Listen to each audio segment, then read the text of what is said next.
एक बार किसी मुस्लिम शासक की सवारी कहीं जा रही थी, तो आगे सैनिक लोग चल रहे थे, सबको हटा रहे थे, हटो हटो हटो हटो, बादशाह सलामत आ रहे हैं, बादशाह सलामत। सबको हटा रहे थे। एक महात्मा वहां बैठे रोड से आ रहे थे, रास्ते में मिल गए तो सैनिकों ने हटाया उनका, हटो हटो हटो हटो। उसने कहा क्यों हटे? करे बादशाह आ रहे हैं, बादशाह की सवारी आ रही है। तो उसने कहा हम नहीं हटेंगे। कहा क्यों? कि उसको कह दो कि वो बादशाह है तो मैं शहंशाह हूँ, उसको कहो वो हटे, मैं शहंशाह, शहंशाह की सवारी आ रही है, हटो। बादशाह कहते हैं, एक देश के राजा को बादशाह कहते हैं और अनेक देशों के राजा को शहंशाह कहते हैं, मुसलमानों की दृष्टि से उनकी भाषा है बादशाह और शहंशाह। अपने यहाँ तो राजा और चक्रवर्ती सम्राट ये कहते हैं। तो उर्दू शब्द है बादशाह। तो उसने कहा जाओ उससे कह दो वो बादशाह है तो हम शहंशाह हैं। तो उसने कहा अच्छा।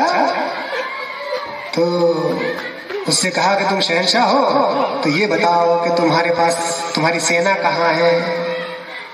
जो राजा होता है उसके पास सेना होती है ना, तुम्हारी सेना कहाँ है? बड़े ऐसे कहने से राजा बन जाओगे? उसने कहा सेना वो रखे कि जिसको किसी से भय हो, मुझे किसी से भय नहीं, मैं क्यों रखूं सेना?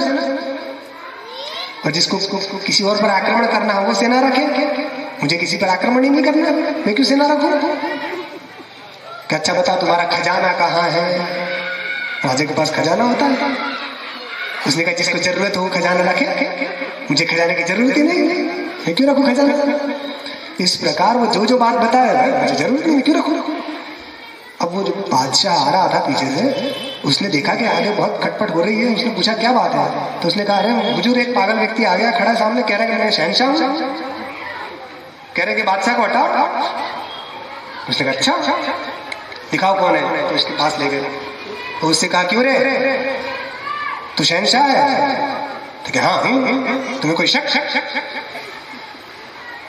तो बोला अच्छा अभी तुम्हें ठीक करता हूँ, बड़े शहंशाह बने हो, अभी तुम्हारी चमड़ी उधेड़वाता हूँ। तो जैसे उसने कहा तुम्हारी चमड़ी उधेड़वाता हूँ, तो उसने कहा तू क्या मेरी चमड़ी उधेड़ेगा? तू दंड इस शरीर को देगा ना, शरीर को देगा ना, शरीर तो मैं हूं नहीं, आत्मा का शरीर से कोई लेना देना है नहीं, मैं तो अजर अमर शाश्वत आत्मा हूं। तू मेरा क्या बिगाड़ेगा? ठीक करेगा तो आत्मा को तो ठीक करने की तेरी ताकत है नहीं, शरीर को ही ठीक करवाएगा ना, ज्यादा ज्यादा क्या करवाएगा? तो पिटवाएगा, तो तू क्या पीटेगा? मैं अभी इस शरीर को अभी छोड़ देता हूं करके वो दौड़ा। पास में ईंटों की भट्टी थी, वहां आग धगधगा रही थी। तो क्या अभी मैं इस भट्टी में इस शरीर को अभी झोंक देता हूं, तो क्या मुझे ठीक करेगा? तेरी क्या औकात बादशाह कहीं का? और दौड़ा वो, और दौड़ के जैसे उसमें कूदने वाला था भट्टी में आग की, तो वो जो बादशाह था उसको डर लगा, ये तो कोई सिद्ध महात्मा लग रहा है। तो वो नीचे उतरा पालकी से और भागा और उसके पैर पकड़ लिए। उसने माफी मांगी कि आप तो कोई सिद्ध त्यागी महापुरुष प्रतीत हो रहे हैं, मतलब आप प्राण मत छोड़िए, आप तो कोई त्यागी महापुरुष प्रतीत हो रहे हैं। तो उसने कहा अच्छा मैं त्यागी हूं तो तू महात्यागी है। और उसको आश्चर्य हुआ कि मैंने इनको त्यागी कहा था, मुझे महात्यागी कह दिया, ये कैसे महाराज? तो उसने कहा ऐसा है कि हमने तो अपनी आत्मा के लिए सबका त्याग किया है ना। संसार के जितने भी सुख हैं उन सब का त्याग हमने अपनी आत्मा के लिए किया, इसलिए हम त्यागी हैं। मगर तूने तो अनात्मा के लिए अपनी आत्मा का त्याग कर दिया, इसलिए तू महात्यागी है।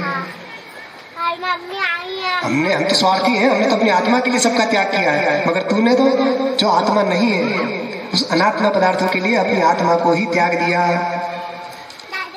इसलिए तू महात्यागी है ना। आत्मा को नहीं जानना यही उसका त्याग है।